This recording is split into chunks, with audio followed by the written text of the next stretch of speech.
everybody. Tonight we're going to be reading Chapter 6, Moonlight Madness. I waited until the school was completely quiet. No students, no teachers, no Mr. Morales. Then I got busy because I had a lot of work to do. Big work for a small hamster. First, I took the Moonlighters Club clipping out of my notebook. Holding it in my mouth, I opened the lock that doesn't lock and scurried across the table. Getting down off that table was still a problem. I grabbed hold of the leg and slid down as I've done before. It makes me feel a little queasy in my tummy. But it would be worthwhile if I could get Aldo a girlfriend. I hurried over to the big machine, which was very, very high off the ground. It seemed impossible for me to get up there. But I had it all planned out in my mind. Crawl up the wastebasket. Oh, I didn't know it would sway like that. Leap over to the seat of Mrs. Brisbane's chair. Whoa, slippery. Crawl up the rungs to the chalkboard tray behind it, along the chalkboard tray to the bookcase. Then, the hardest part, the dive from the bookcase to the overhead projector cart. If you ever try it yourself, don't look down. I was practically home free, but I still had to get up to the lid part. Still holding the newspaper clipping in my mouth, I grabbed onto a big screw sticking out of the side and pulled myself up.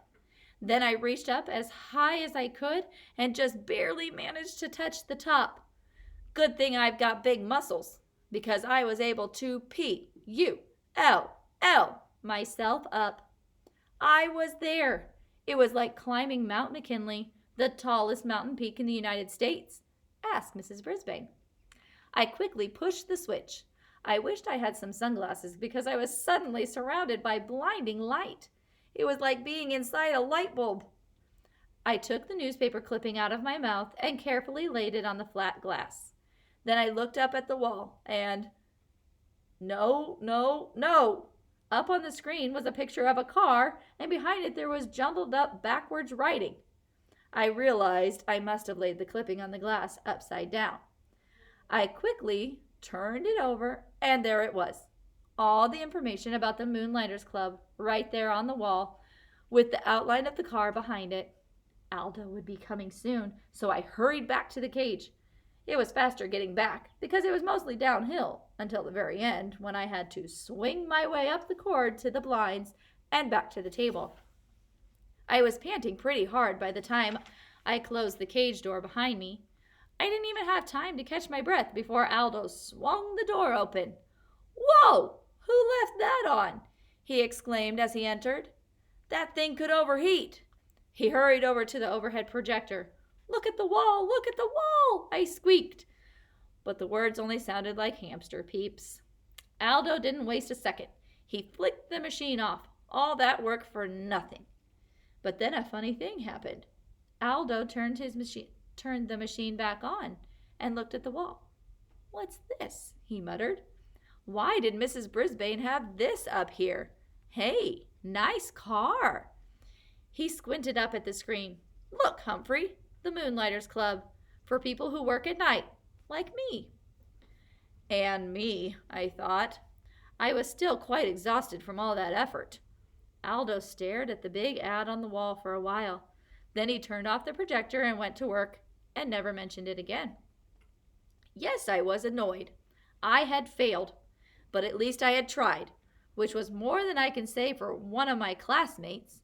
Yes, Saya Naziri. With my own furry ears, I had heard her promise Mrs. Brisbane that she would raise her hand in class, but so far she'd been as silent as a statue. Her week was almost up. Even though I'd scolded her the day she fed me, she paid no more attention to me than she had to her teacher.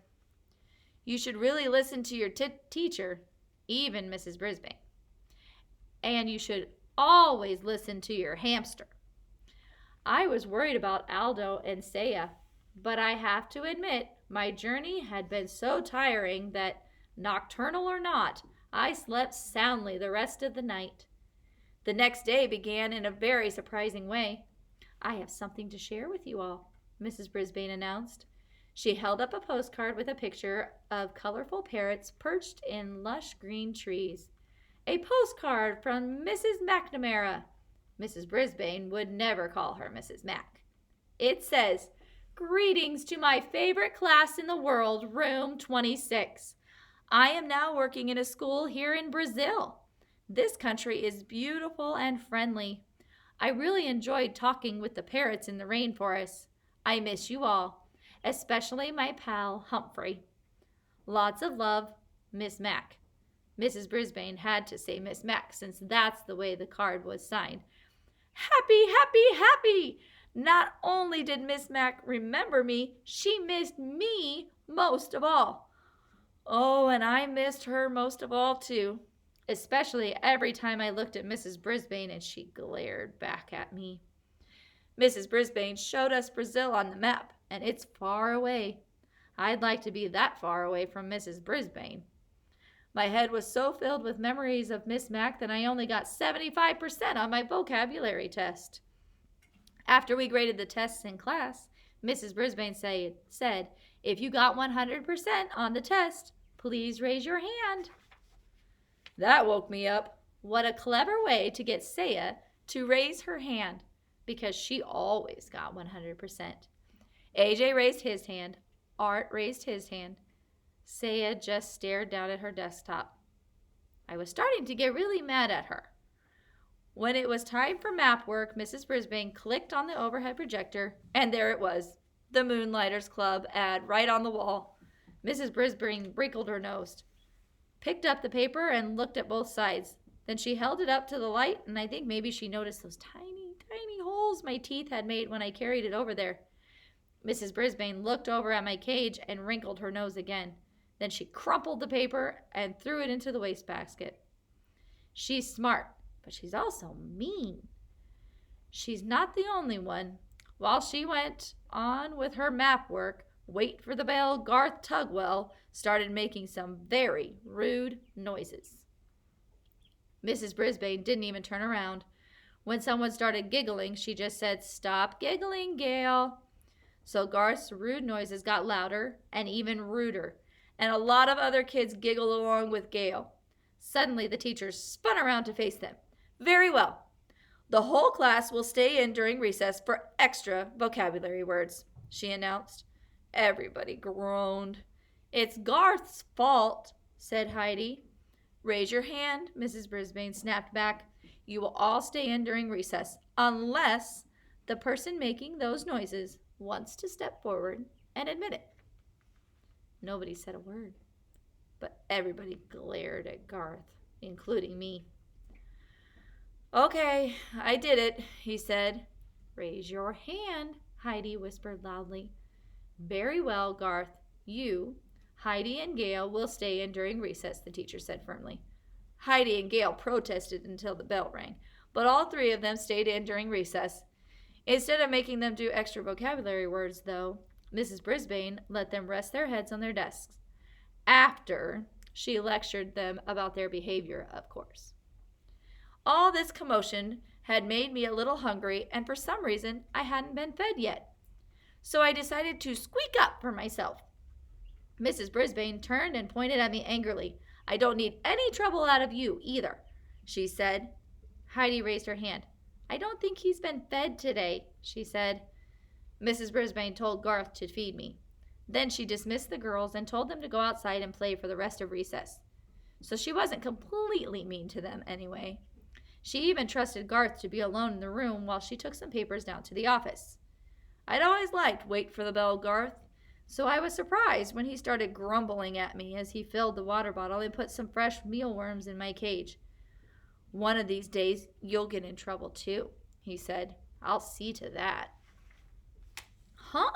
I squeaked. "Everybody hates me. Everybody loves you. You're just a rat in disguise." The words hurt me a lot.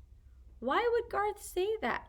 I mean, sure, almost everybody does love me, but I don't make rude noises and get other people in trouble. I was still pondering Garth's behavior when my classmates returned to room 26. Mrs. Brisbane must have gotten rested up over the recess, because she greeted them with a smile. "I have a surprise for you," she told the kids. Surprises always get the class's attention. They think surprises are always good. However, I know that surprises can sometimes be bad, like the day Miss Mac left me forever. We're going to pick who gets to take Humphrey home for the weekend, she explained.